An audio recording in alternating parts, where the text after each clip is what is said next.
And I mean, it's only in the last 15 or so years that India have really made a focus of ironing fast bowler, yeah. And now they can compete everywhere. At least in India, particularly up north, you've got tall, strong, athletic people. They can bowl fast. I mean, people kept telling me in India that, well, we haven't got any athletes. I said, how about the army? They're all athletes. Everybody's 6 foot. They're not. Test cricket is too hard for most, for a lot of players. But yeah, they can play 20 over cricket. They can play 50 over footies. I still think it's got an important part to play. I think for most countries, that's the Test cricket. Yeah, that's their Test cricket. Am I watching it? Yeah. Yeah, I enjoy it. Vic, what do you think about this fast bowling captains? You have Pat over here.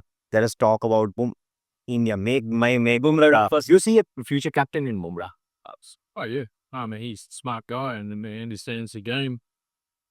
So and I don't have a problem with the fast bowling captains. It's just been over the years.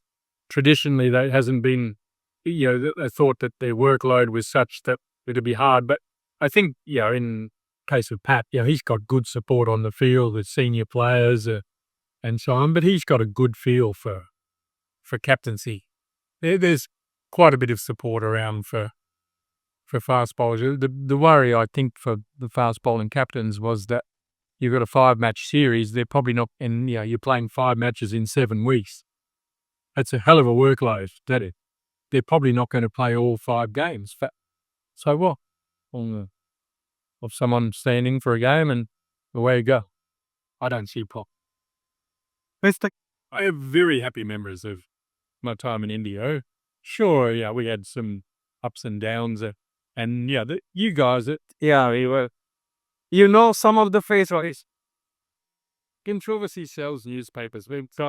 But there's a right time for a batsman to know that he's not in his prime anymore. When does a batsman know? Look, you yourself whether you're at your peak or not, but I mean, they obviously love playing the game. They want to play it as long as they can, and they have every reason, every right to want to go as long as they can. That's why you need good, robust selection policies and selection panels to make those top decisions. Not up to the players necessary to make those decisions. They might want to make that decision, but it's a well-paid job. Who's going to walk away from it? Someone else has to make that decision. That's why you need robust selection panels and policies. Sir, but all players are experienced players are a bigger brand like a Rohit Sharma or a Virat Kohli or a Ravichandran Ashwin. How tough does it become for the selectors or the pin management to talk to those players and say the talents are really? It's very tough, but that's you got to pick the right people to be selectors. Someone that are prepared to have those tough conversations. Are those tough conversations the trickiest part in the dressing room or of the dress? Oh, yeah, they can be. Depends on the relationships between the various people in the room, but we all go through it. Everyone that plays at that level. I mean, you'll have your ups and downs as a player. With good players, you prefer to give them a game too many than a game too few. Yeah. So it's always tough to get that balance right. I mean, everyone goes through it. Every team goes through it. No cricket team is ever a finished article. You're always looking at ways that you might improve it. So you're constantly bringing players in, bringing players out there. But when you get the superstars, I mean, you want them to go as long as they possibly can. And so occasionally you might let them go a bit too long. But I don't think anyone wants to rush Bumrah. I don't think the players' hand-eye coordination dropped off at this age. I think it's more your match capacity, your ability to be able to focus and concentrate that hard. Probably drops off as you get a bit older. But I don't buy into the argument that the hand-eye coordination goes. It's the mind goes. You get to the stage where you don't.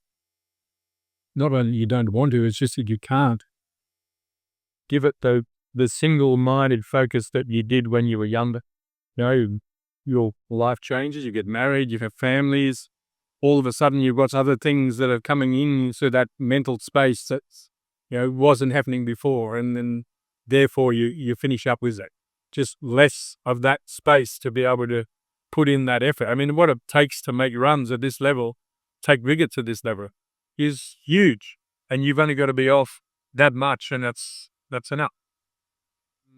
But, it might be a conversation with, a mentor or a coach or a friend that sort of wakens you, reminds you of what you need to think about. And I mean, if you can think the way you thought previously, depends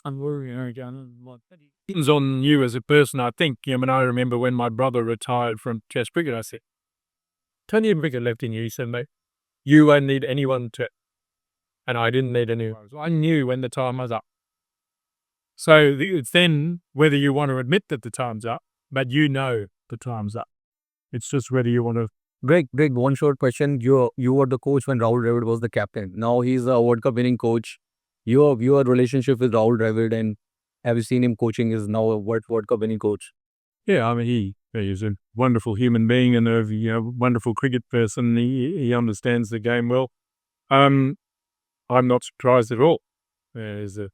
He's a great cricket person with great knowledge, and he's a good human as well, and relates well to people. Do you have any talking tongues with him, or? We stay in touch from time to time, but it's less so now that the years have gone on. And I know since I haven't been working in cricket, but we were both involved in the under-19 with our own countries, so we used to see each other regularly. And whenever we've been in the, I'm fine, mate, thank you. Been in the same city, we've always caught up. I caught up with him here a few years ago when India, and he was coaching India. So that's probably the last time face to face. We've had a few WhatsApp messages, but as I've been less involved in cricket, that's probably dwindled somewhat. I better keep moving.